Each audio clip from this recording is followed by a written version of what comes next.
Hello good morning students जय श्री कृष्ण।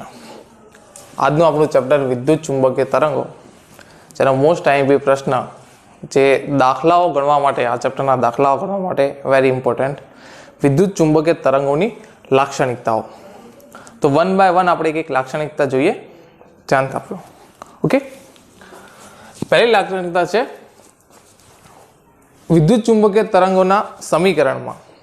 તો વિદ્યુત ચુંબકીય તરંગો સૌપ્રથમ હર્ટ્ઝ નામના વૈજ્ઞાનિકે પ્રાયોગિક રીતે શોધી નાખ્યા, જે વિદ્યુત ક્ષેત્ર અને ચુંબકીય ક્ષેત્રને લંબ મળે છે. માન લો કે વિદ્યુત ક્ષેત્ર x દિશામાં ગતિ કરતું હોય, ચુંબકીય ક્ષેત્ર y દિશામાં હોય, તો વિદ્યુત ચુંબકીય તરંગો ક્યાં આવશે? z દિશામાં. એનું સમીકરણ તમને જે આપણે 11માં તરંગો ચેપ્ટર ભણ્યા હતા, એમાં એક આપણને સમીકરણ મળ્યું હતું, y a sin omega T minus kx. તો વિદ્યુત ચુંબકીય તરંગો આ સમીકરણ અનુસાર સાઇન અને કોસાઇન વિધેયમાં બદલતા રહે છે.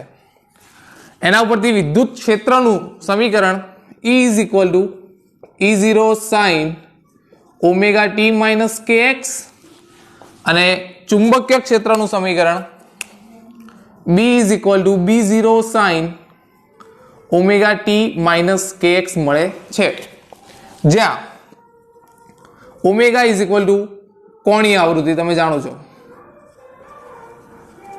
એનું સૂત્ર છે 2 પાઈ ન્યુ. ન્યુ ફ્રીક્વન્સી છે, ધ્યાન રાખજો. હવે એનું પહેલા f વડે દર્શાવાતી, હવે ન્યુ વડે દર્શાવાય છે. k ઇઝ ઇક્વલ ટુ તરંગ સદિશ, જેની વેલ્યુ ફિક્સ છે 2 પાઈ બાય લેમ્બડા. ઓકે, આ દાખલાઓમાં ખાસ જરૂર પડશે એટલે ધ્યાન આપજો. વિદ્યુત ક્ષેત્રનું સમીકરણ E0 sin omega T minus kx, ચુંબકીય ક્ષેત્રનું સમીકરણ B0 sin omega T minus kx. આ પહેલી લાક્ષણિકતા. બીજા નંબરની લાક્ષણિકતા E અને B વચ્ચેનો સંબંધ, આ બંનેનું કન્વર્ઝન દર્શાવતું સૂત્ર કયું? E is equal two B into C.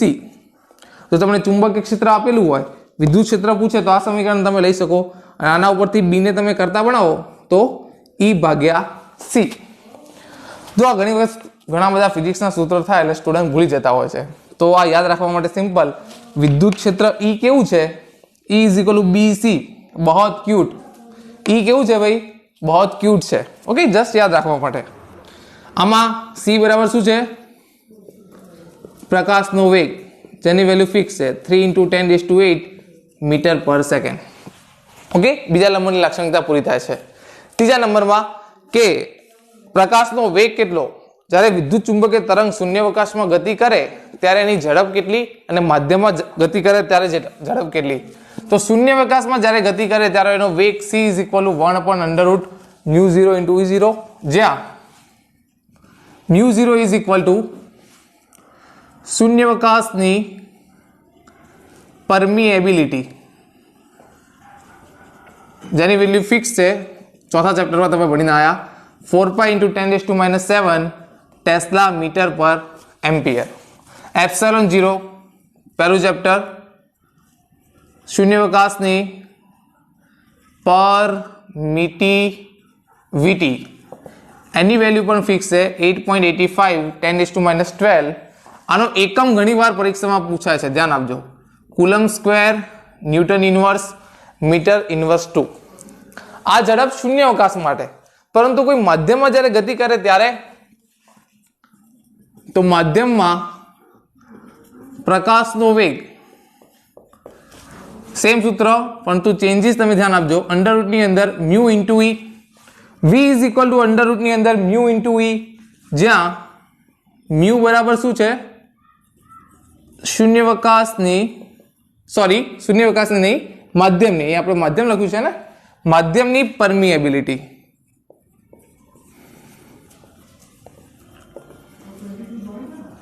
જ્યારે એપ્સિલોન શું છે? માધ્યમની permittivity.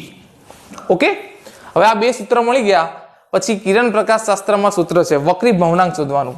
વક્રી ભવનાંક n is equal two C/V. હવે તમે દેખો C અને V ની કિંમત આ સમીકરણમાં મૂકો તમે તો તમને વક્રી ભવનાંક મળે. n ઇઝ ઇક્વલ ટુ, દેખો C ની કિંમત છે 1/√ની અંદર μ0 × E0 અને v ની કિંમત 1 અપોન અંડર રૂટની અંદર મ્યુ ઈ. ચલો એક સ્ટેપ આપણે કરીએ, તમને વધારે ખબર પડે. આ સી ની કિંમત, હવે વી ની કિંમત મૂકો 1 અપોન અંડર રૂટની અંદર મ્યુ ઇન્ટુ ઈ, એટલે છેદનો છેદ અંશમાં જતો રહ્યો. ઓકે, તો ઇઝ ઇક્વલ ટુ અંડર રૂટની અંદર mu E upon mu 0 into epsilon 0. Mu upon mu 0 ને તો કંઈક કહેવાય, શું કહેવાય? સાપેક્ષ પરમિએબિલિટી. અને એપ્સિલોન અપોન એપ્સિલોન 0 ને સાપેક્ષ પરમિટિવિટી. અને એપ્સિલોન 0 ને કે વડે પણ દર્શાવે તો આ સમીકરણને તમે મ્યુ આર ઇન્ટુ કે પણ તમે લખી શકો ઈ આર ની જગ્યાએ. ઓકે, તો આ પણ સૂત્ર છે વક્રી ભ્રમણાંકનું, mu R into E R, અને આ પણ છે મ્યુ આર ઇન્ટુ કે. શૂન્ય અવકાશમાં પૂછે પ્રકાશનો વેગ તો 1 અપોન અંડર રૂટની અંદર મ્યુ 0 ઈ 0, અને માધ્યમમાં પૂછે તો v is equal to under રૂટની અંદર મ્યુ ઇન્ટુ ઈ. 4th નંબરની છે, નાની છે, આ યાદ રાખવાનું છે, અહીંયા લખી દઉં છું કે વિદ્યુત ચુંબકીય તરંગો એ લંબગત તરંગો છે. લંબગત તરંગો એટલે કે બિન યાંત્રિક તરંગો. ઓકે, દેખો જસ્ટ આ યાદ રાખવાનું છે. પ્રશ્ન પૂછાય કે વિદ્યુત ચુંબકીય તરંગો એ કેવા પ્રકારના તરંગો છે, તો લંબગત તરંગો. 1 માર્ક્સના એમસીક્યુ. આવા પ્રકાશના તરંગો પણ છે. પ્રકાશના કિરણો પણ કેવા છે ભાઈ? લંબગત તરંગો છે. 1 માર્ક્સનો ઓબ્જેક્ટિવ આવ્યો. પણ અહીંયા ધ્યાન આપજો, લંબગત તરંગો શું? તો તરંગો બે પ્રકારના હોય, સંગત તરંગ અને લંબગત તરંગ. સંગત તરંગો એટલે શું? ધ્વનિના તરંગો. હું બોલું, તમે સાંભળો, તો જે કણો તરંગો એકબીજાને rapid to and fro movement કરીને આગળ વધે એને શું કહેવાય? સંગત તરંગો. જ્યારે લંબગત તરંગો એટલે શું? કે મધ્યમાંક સ્થાનથી ઉપર અને નીચે રહીને ગતિ કરે, એ પ્રકારના તરંગો એટલે લંબગત તરંગો. ઓકે, તો આનો તમે સ્ક્રીનશોટ લઈ લો, પછી આપણે આની નેક્સ્ટ લાક્ષણિકતા જોઈએ.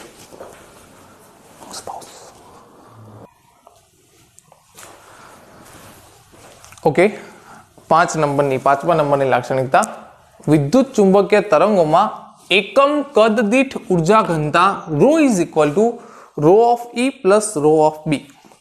જ્યાં ρ ઓફ ઈ શું છે? આ બીજા ચેપ્ટરની લાસ્ટ થિયરી, વિદ્યુત ક્ષેત્રના લીધે ઉર્જા ઘનતા is equal to 1/2 epsilon 0 E square, and ρ of B is equal to ચુંબકીય ક્ષેત્રની ઉર્જા ઘનતા બી સ્ક્વેર અપોન 2 મ્યુ 0. અને આ બંનેનું એડિશન કરો એટલે તમને વિદ્યુત ચુંબકીય તરંગની ઉર્જા ઘનતા મળે. તો ρ ઓફ ઈ અને ρ ઓફ બી ની કિંમત આમાં મૂકતા ρ is equal to 1/2 epsilon 0 E square plus B square upon 2 mu 0.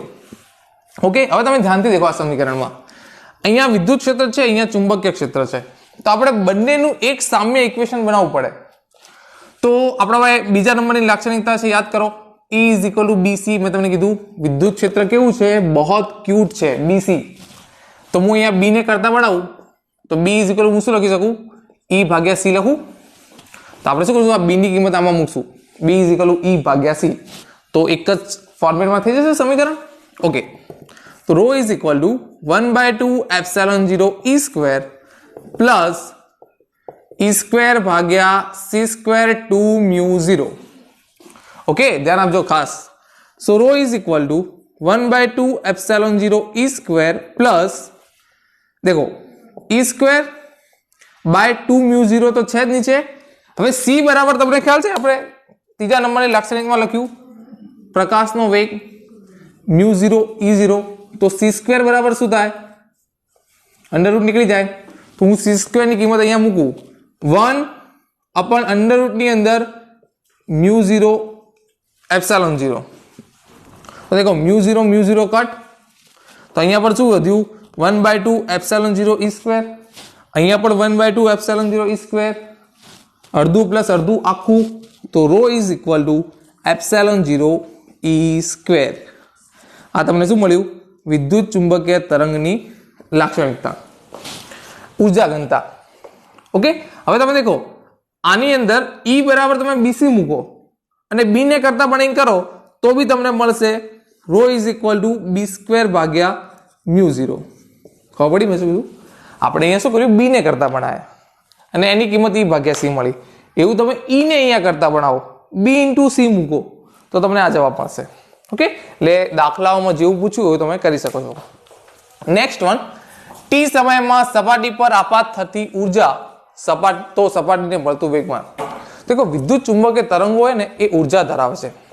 કોઈ સપાટી સાથે અથડાય તો ત્યાં ઉર્જા ઉત્પન્ન કરે, અને ગતિ કરતા હોય તો એનું કંઈક વેગમાન હોય, તો એ વેગમાન કેટલું તેનું સૂત્ર તમારે ડાયરેક્ટ અહીંયા એક્સેપ્ટ કરવાનું છે. P is equal to U ભાગ્યા C.